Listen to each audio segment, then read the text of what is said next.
We have been excited about recording this podcast all week because we started talking about... With a certain amount of trepidation. Yes. We have a certain amount of trepidation with this one because... And we are almost literally recording this in the 11th hour before we're getting ready to post it, because we're recording this Friday evening. Something new. Late afternoon. This is new for us. We typically don't record at this time of the day. Recording in the middle of the afternoon. Right. We're usually with patients at this time. That's right. And we usually do these in early morning hours. So that's a little bit different. But we're entering this one with a little bit of trepidation. That's not a warning. Right. There's nothing here that you can't hear and that wouldn't be okay for young children. But we did a podcast on Monday. To which we've received... we've received more than... emails. Maybe more than usual. More than the usual number of emails about the one that we did on Monday. Right. And for those of you who didn't hear it. Right.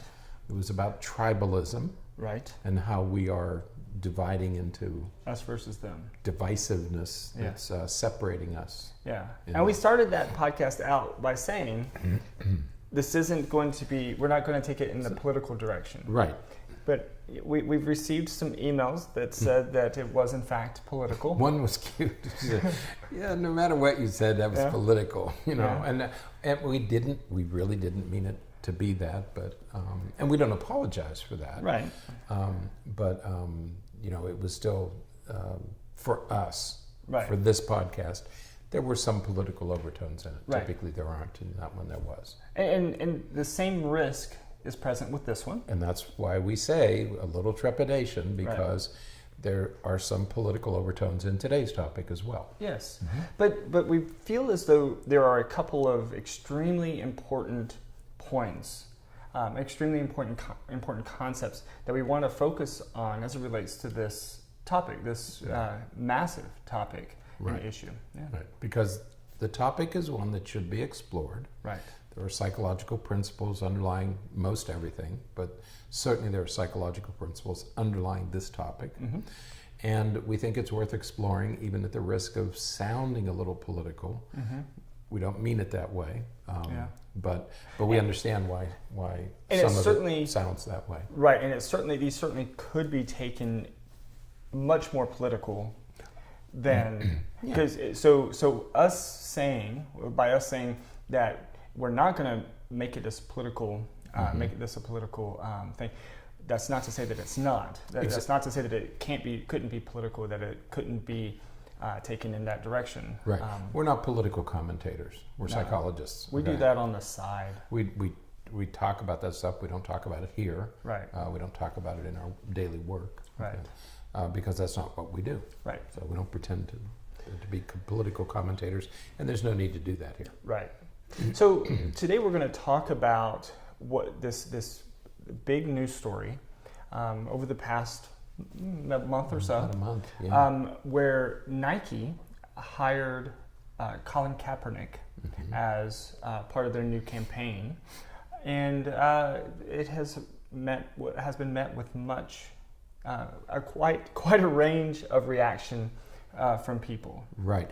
And the reason it relates back to Monday is because what we talked about on Monday was the divisiveness that we're all dealing with, and the tribalism, that is that I'm going into my tribe and you're going into your tribe, and we don't seem to be able to find much common ground. Right. We have these issues that divide us in ways that, at least in my lifetime, are new. I don't remember these kind of divisive, vitriolic anger, I'm going to stop speaking to you issues. Okay, but certainly this Nike ad featuring Colin Kaepernick. And by the way, Colin Kaepernick has been on the Nike payroll for years. Right.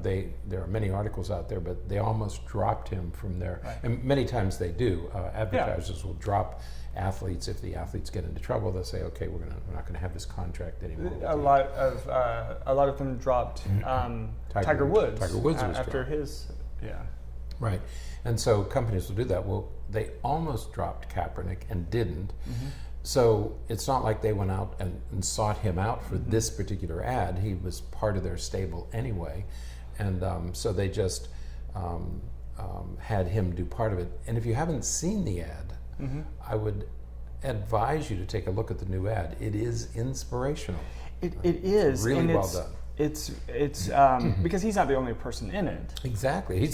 He does a little bit at the beginning, and he makes a final comment at the end. Right. Completely appropriate. It has nothing to do with protesting. Right. But it has a lot of other athletes in it, and it's all about pushing yourself and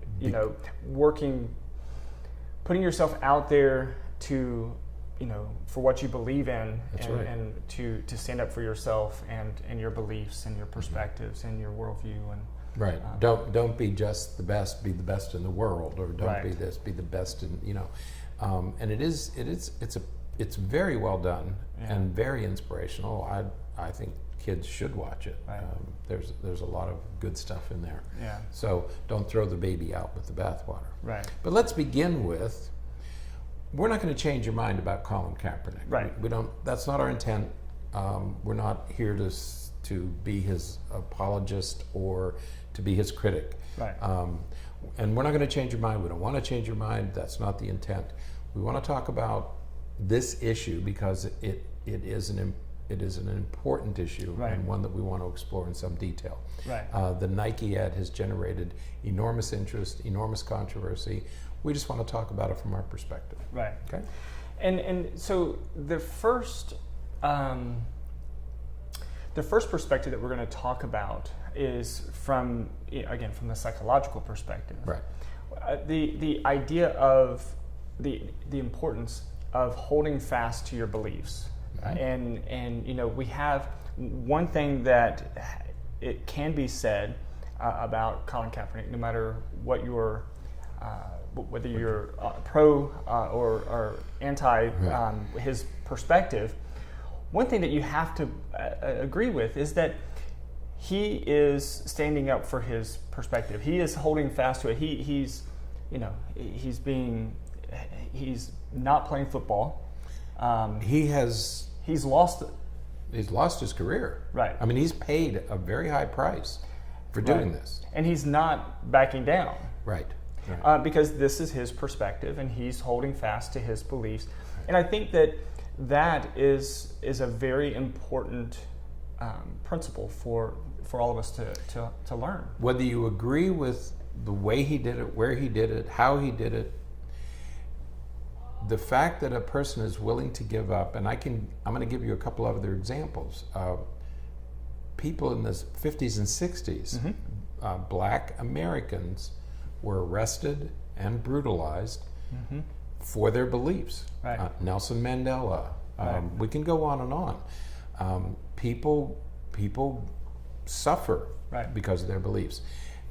That's a principle that we want you to think about. Yeah. Is that if you really believe in something. I remember when I was in my early 20s, very early 20s, I read a book about the establishment of the Jewish state after World War II, about the establishment of Israel in 1946. And as I read this book, it was right after the Holocaust. So these were Holocaust survivors who set up the state of Israel. And I thought, boy, it must be nice to have something worth dying for, Right. I mean, something important. Something that you believe in that so you believe strongly. in so strongly that you would be willing to die to accomplish it. Right. Okay. Nelson Mandela being in prison for 30 years, for his belief. And so that's the first principle is, and more contemporary, there's a Dr. Ford who testified at the Brett Kavanaugh hearings. Yeah. She has had to move out of her house because of death threats. And I don't know what's going to happen to her career, but she was on public display for a day. And I don't attribute any motives to her, positive or negative, but she paid a price for what she did. Right. Okay. And so there is something to be said for that. We want to raise our children so that they will hold fast to their principles. Right. Yeah, there was as we were preparing for this, there was a YouTube video of a Texas congressman, and his name just jumped out of my head, who was talking about people standing up for their beliefs, and he mentioned Rosa Parks and Dr. King and these individuals, and I can't remember his name now. His name it was Beto O'Rourke. Yeah, O'Rourke, yeah. right. And it was a beautiful response to a question. Somebody asked him about that. Somebody asked him what he thought, if he agreed with what Colin Kaepernick was doing. And right, and I think the person was even a Marine. He was he was ex-military. He said, "I am military, just so you know. I want to know what you think about." And Beto O'Rourke is running for political office. Right. Okay, and so there is some risk here about how he would respond. And there was a response, his response on YouTube, which I think was very thoughtful, and it was a completely appropriate response without being terribly divisive. Right. But he started out by saying, whether you agree with him or you don't agree with him, you can appreciate somebody who is going, who is holding fast to his belief system. Right. And that, to me, that's a really important lesson. Again, a psychological lesson for all of us. We want to teach that to our kids. We want to hold fast to that for us as adults as well. Because too often we fold. We give in, we throw away our beliefs because, we're swinging this way now, or, this person that we idolize, that we look up to, they change a perspective or they encourage us to think a different way. And so we shift and we abandon some of our previous beliefs and perspectives. And that's right. We give these things up so easily. And it really takes a toll on our identity. That's right. Because our beliefs help to formulate our identity. And when we don't really have beliefs to hold on to, right, that identity is very fragile. That's right. And where this applies is we ask children to report bullying. Okay, well, unless you stand up for something, if you just sit back and say, "Well, I don't want to get involved," I don't want to. Well, who are you? Right. What do you stand for? And where's the line that you say, I'm not going to cross this line? I'm not going to steal, period. I'm not going to steal anything from anybody ever. Okay. What is your belief system? We want everybody to have one. Where's yours? And it's time to examine that. Right. Okay. And I think this does that. I think it gives us a chance to re-examine our own lives and say, what do I believe in? What's important enough for me? Right. And would I risk prison time to stand up?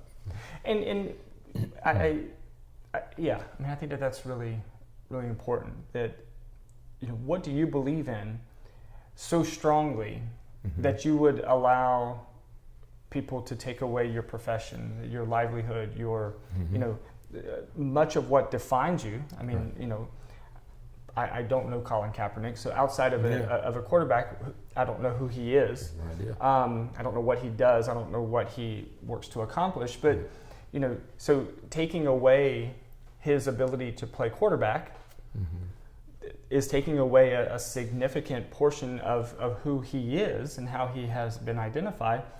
But yet he was willing to give that up for this. Yeah, to make the stand. He could have given in. Right. He could have said, "Okay, I made a mistake. I need to keep playing." Blah blah blah. But he said and no. And that's what so many people do. Absolutely. I'm going. How many times have we heard people say, I made a mistake. I need some help. I'm going to go get therapy. I'm going to do this. I'm going to do that. And and then it's just kind of whitewashed. And then we move on. And the other part of that is not accepting responsibility for what you did. Right. He has accepted responsibility. He said, "I know what I'm doing. I know what I believe in. I know that not everybody agrees, but this is what." He didn't say, "Well, I apologize for offending people," or "I want to apologize for this," or "This is not what I really did," or "I want your forgiveness." No, he said, "This is what I believe in, and if I have to pay a price for that, I'll pay the price for it." Right, and that is the sort of the tagline, the basically the bottom line of the new Nike ad. Right. Like, are you willing to stand up for your beliefs to lose everything.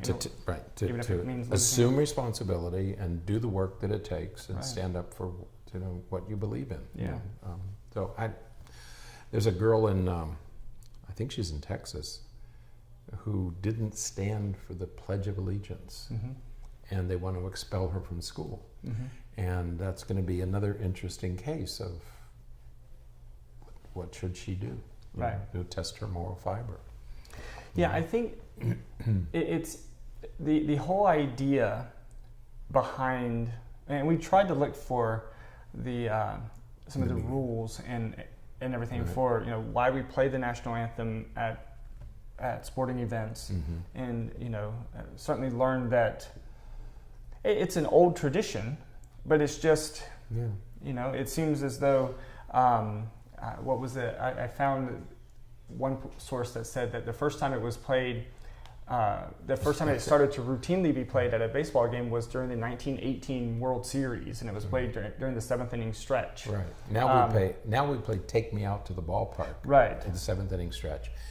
Somebody just played the national anthem during the seventh inning stretch. And then they ended up doing it for the entire series, and then they started playing it before the baseball games the next season, I think it was, is what that one article said. Right. And then there were some reports that it went back even to the late 1800s, that maybe in Philadelphia that they were playing it. But now there's, because of all of this going on, now so many sport organizations, the MLB, the NBA, the NFL, they're all coming out with rules about what players and team officials should be doing during the national anthem, because it's acknowledged that it will be played at the beginning of every sporting event. And I watch sports from other countries, and I don't really see it in other countries. Other countries don't play their national anthem before a sporting event. Canada sometimes does, but it doesn't have the same expectation. Right. There isn't the same expectation in Canada that we have in the United States. Yeah, unless it's a sport that they share with the United States, like hockey and it's an American baseball. team and a Canadian team, right? The Montreal Expos baseball team, different.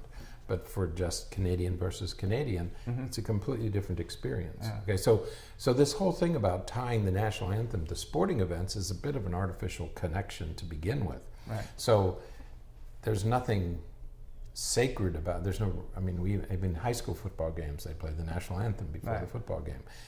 It's a tradition. Doesn't have to be a tradition. Many countries don't do that. Right. Okay? So before we become too harsh, that. And then the next thing are these players, not just Kaepernick, are these players disrespecting, first of all, the flag, the anthem, or the soldiers? Right. Is that really what they're doing? Right. And I'm not sure that they are. And many, Bob Costas and others, Beto O'Rourke, and others have said, are you really sure that's what they're doing? That's what you're attributing to them, but is that what's really going on? Right. And attribution theory is another thing that gets us into trouble psychologically, is we start to attribute motives to people, and are we attributing the right motives to them? Right. And if I remember correctly, he knelt during the national anthem, but he didn't announce that he was going to. It wasn't until he was asked, what was that all about? What's this about? And he said, and he shared his perspective, and that was it. He wasn't making this grand political statement. He didn't, from anything that I've ever seen, wasn't doing anything to draw that specific attention to himself. But of course, as a NFL quarterback, you're going to have that attention drawn to you. Sure. So he was at the height of his career when he did. He was still a highly effective and important member of the team when he did that. But it is important, the psychological aspect of that is, as you said, the attribution theory. What happens is we see that, and then we assume, we attribute to that behavior a specific intent. That's right. And as soon as we do that, we are projecting onto him the motives that we believe he's trying to accomplish. Right. That's right. Whether it's what he's really trying to do or not. If I attribute to him that he doesn't respect the soldiers, right? Maybe he does. I don't know that about him. Right. He's never spoken about. In fact, he says very little about this. He's really very silent. And there are articles written about the thunderous silence of Colin Kaepernick. He's not talking about this. Right. He's not discussing it. He doesn't have a platform. He's not running for office. He made a single gesture. And so for me to attribute that to he doesn't respect our soldier, well, I don't know that that's what he's doing, or he doesn't respect our country. Maybe he might love this country more than I do. But I don't know that. So I shouldn't respond based on what I think he's doing. That's a problem. Right. But what all of this does, and this goes back to our Monday's discussion, of it creates divisiveness. Right. It creates an us versus them, to the point of significant conflict. Right. I mean, if you just we've had situations because of this case, because of this I don't even know what to call it, this event, this controversy. Controversy. There we go, Right. controversy. I can't want to say conspiracy. It's not a conspiracy, it's I don't controversy. think it's a conspiracy. But because of this controversy, I mean, what other controversy of this kind gains the attention of the president to make statements about specifically about that specific player and other players who mimicked or copied his protest? I mean, it just seems as though it went from something that was his way to make a statement without making a statement, without doing anything, to now it's one of the biggest. It was one of the biggest news stories in the country, right. About a year ago. And it stopped the players. The owners of the teams got together. They developed a policy. Yeah. I mean, they had to stop everything to develop a policy. They didn't include the players. The ironic part of this is that the owners decided what was going to be acceptable. Right. The players were not invited into those meetings, Right. which I find problematic as well, because they're part of the process, and Right. they're not property. I mean, they fought very hard. Players fought very hard not to be property. Right. And then they weren't brought into the discussions, and the owners decided, and then the league itself said, if players do that, the team will be fined. So you're punishing everybody for the action of a few. Right. Something we tell elementary school teachers not to do. Right. And then the NFL does that. We're going to punish the entire team. So then you pit people against each other. Right. Now you're pitting the players against each Right. other. Tom Brady was interviewed, the quarterback for the New England Patriots was interviewed about this. And he said, when we're in the locker room, we're discussing this issue. We discuss this issue with each other, and we don't want people dividing it, trying to divide us that way. Right. That's not an appropriate response Right. to what's going on. This recurring effort to divide people and to turn people against each other, or to fire players. Why should they be fired?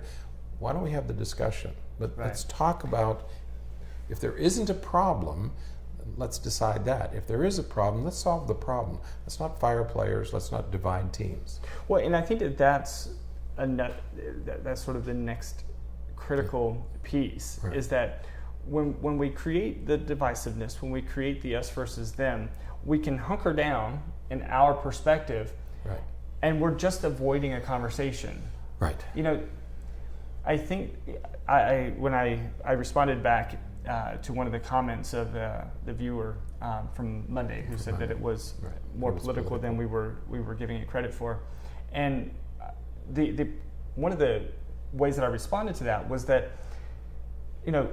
when it's us versus them, we create this gulf in between us. We create this massive space in between us, and it's no man's land. Nobody's allowed to go into this area, because nobody wants to be the one Right. who ventures out there and risks the Right. everything. And so, and that's not what some of the historical figures that we look up to Right. that have really attacked these issues head on, like Dr. Martin Luther King Jr. He had had his peaceful protests, and he did his speeches, but he also crossed that line and talked to people, and he went to people to talk about some of these social issues and some of these problems. And that's how you solve problems. Right. You don't solve problems by saying, this is my camp and this is what I believe, and you got to get out of here because you don't believe the way that we do. Right. John McCain died a month or so ago. Okay, and one of the things John McCain was roundly criticized for was the fact that he would meet with and talk to Democrats. Well, geez, we've been doing this for 200 years, talking across the aisle. I can remember Tip O'Neill and Ronald Reagan. They were very different politically, but they worked together for tax cuts and tax raises and increasing taxes and decreasing tax. The two men were completely different parts of the political spectrum, but they found a way to work together. That's what used to happen. Right. Everybody loves Ronald Reagan. Ronald Reagan worked with Democrats. Okay? Well known. Today, John McCain gets criticized because he's willing to talk to Democrats. Right. That's a divisiveness that I'm not sure we can afford.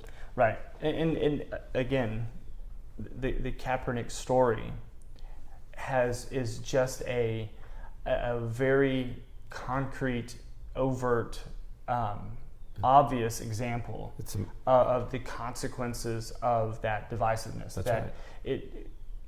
Where we fall into these, I'm going to say, arbitrary camps. They are. They're relatively arbitrary because, if for whatever reason it's significantly important to you that we play the national anthem before a football game, I don't know why that would be the case. Why that has to happen. But if that's something that you feel strongly about, and you are offended by his actions, then you're going to sit in this camp pretty strongly. Right. If you believe, a person has the right to free speech, and that's a silent speech. The last time we checked, in our country, peaceful protest was protected by the First Amendment. Right. Yeah. And so that is an example of a peaceful protest. It's a peaceful protest. And if you believe in that right and you appreciate a person's right to exercise that, then you are fine over here. But now we have these two camps, and nobody's crossing the line. Nobody's communicating. And again, it's that attribution theory, because on the one hand, if you say this is a form of peaceful protest, I don't like it, I don't agree with it, but it's his right to peacefully protest. It's peaceful. He's not damaging anything. He's not threatening anybody. We've seen those kinds of protests. Right. We saw it in Charlottesville, Virginia, 2 years ago. That was a violent protest. Okay, this is a non-violent protest, something that's protected by the First Amendment. If you feel that it's a non-violent protest, you're likely to, if not agree, at least say, okay, that's his right. If you see it as being disrespectful, if you view it, then you're going to be critical. You're going to burn your clothes. You're going to burn your Nike clothes and cut your socks up and do all that stuff that doesn't matter. But you're going to. But if you see it as being disrespectful, if you're attributing that motive to him, then you're going to fall into the other camp, and you're not going to speak to each other. Right. And we should be having a discussion about the issue that his protest was about. Right. That discussion should occur. As far as I know, it still hasn't occurred, and people are still being shot. Right. Okay.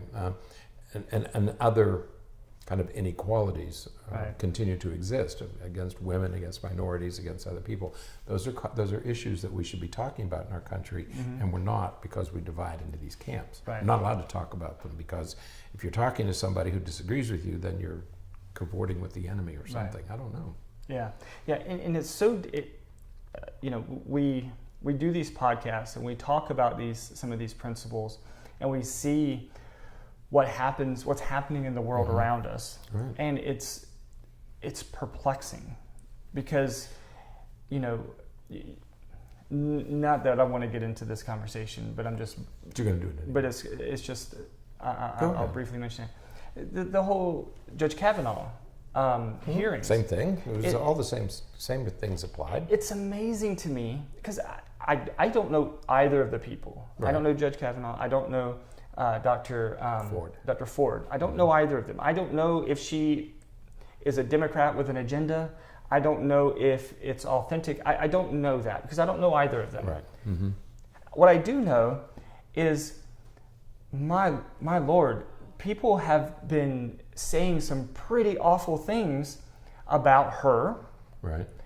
who is potentially the victim of an assault, saying some pretty awful things about her, Right. in defense of a person that they don't know, That's true. because they don't know Judge Kavanaugh either. Right.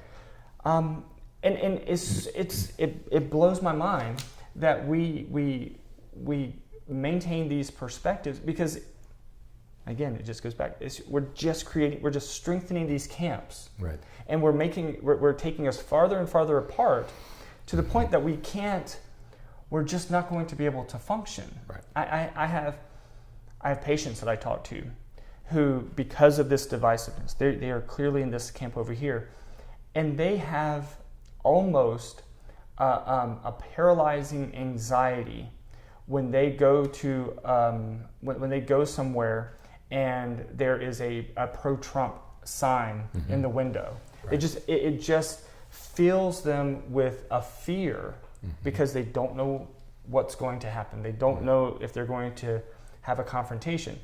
Not that they've ever had a confrontation, Right. but they just fear that they're going to have a confrontation because of the way that they believe and the differences between the way they believe and the way that perhaps the other camp believes. And I just have to say, I don't understand why we work so hard to dig in these camps and we just resist listening to the other side. Right. Yeah. And no matter I was what, careful. no matter what perspective you take, I mean, like wars, we say, well, why do we have wars, or why are we killing each other? Killing each other because of this tribal warfare. Right. That we divide into camps. Sometimes it's Sunni versus Shia within a religion, Catholics versus Protestants in Northern Ireland, Muslims versus Christians, Palestinians versus Jews. These are tribal camps. That's Right. what divisiveness does, is it leads to those kind of confrontations. Right. And that's what I think we should be thinking about here. Do we really want our country to go in that direction where conservatives and liberals, or Republicans and Democrats, are so divided that somebody has to win and somebody has to lose? I'm not sure that that's a good direction, psychologically, good direction for us to go in. Right. Right. And so, when it comes to these, I keep wanting to say conspiracies, these controversies. Man, I don't know why I keep saying conspiracies, but when it comes to these kinds of controversies, I encourage you just to step back and just pause just for a minute. On Tuesday, was it? We talked about breathing. Right. Just pause for a second and think Catch about your breath. what you're really looking at, what you're really thinking about. Right. How does it affect your world if Colin Kaepernick kneels during the national anthem? You may completely disagree with him, think that he is not a good football player. Right. I don't know. But you may think that he's just a horrible person. You can think that. That's fine. But do his actions really have an effect on your life? That's right. And if it doesn't, why do we have to have such a vitriol, emotional hatred for all of this? And again, because it just creates those camps. And we began our discussion by saying, what do you believe in? Right. Okay? And what you believe in and what you do should be done peacefully. Okay? And what we're saying now at the end is, if you believe that he's wrong, that's your right to believe that. Absolutely. But it shouldn't lead to violence. It shouldn't lead to destruction of property. It shouldn't lead to Dr. Ford having to move out of her house. I mean, Right. it's okay to disagree. It's okay to have strong beliefs. but you shouldn't be putting, those strong beliefs shouldn't put anybody in danger. Right. It shouldn't create these kind of divisions that we're feeling in our country today. Right. Okay? It shouldn't get that far. Right. He has a First Amendment right to peaceful protest. Right. We have to protect the Constitution. We have to protect those rights because we may want to do that someday. Right. And we have to have the right to do that. I don't want to take it away from him because I might want to do that someday. Right. You know. So Absolutely. So good talking to you guys in the afternoon. Now that wasn't political. Come on now. It wasn't political, you know it. it's a little bit political. It felt. From a psychological standpoint, tribalism and divisiveness creates stress. Bottom line, creates stress. And we should do everything we can to reduce stress, not to keep creating it. Yeah, absolutely. So, So, all right, that's it. yeah. That's it for today. Mm. This was a week. We have an announcement for Yes. next week. Not for next week. We'll be announcing more about it next week. But we have been asked to do a live podcast through YouTube.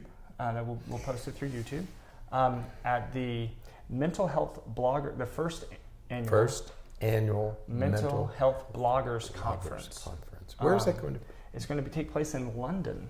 We should go. If we went, we couldn't do it live. Oh, we can do it. Yeah, Okay. so we have to do it. So we're going to here. be broadcasting live Right, to the conference. correct. Okay, and I think I'm going to wear a bow tie. He's going to wear a necktie. That will not happen. It will not happen. The first annual First Mental Health Bloggers Conference. And so it's co-sponsored by both Psychreg, right, as well as Get Psyched, which is Smith. from our good friend Fraser Smith. And if you haven't checked out his YouTube channel, it's take a Get look Psyched. at that. It's really good. Yeah, Get Psyched. It's got Get Psyched, one word. Yeah. Really good stuff. He's Yeah. doing a great job. He is. We've had him on the show a couple of times now, and hopefully we'll have him on a couple more times because he's a great guy and is doing some great work there out of Scotland. Yeah. Mm-hmm. He's going to graduate We school want to go there. to Scotland. We do want to go there. Yeah. But we'll be broadcasting a live show about mental health blogging and sort of mental health in popular culture. So right, and Psychreg, which is the co-sponsor, run by Dennis Relojo, is an energetic young man who's doing some really neat and creative things in the field of psychology. So kudos to Dennis. Keep up the good work. Absolutely. Colleagues. So we're happy to be part of those guys' work. So thanks so much for asking us. But we'll be posting more information about that starting next week as soon as I get some more information. Right. So, Good. all right. Okay. Well, that is it for today. Until next time, stay happy, stay healthy, and forget to be afraid.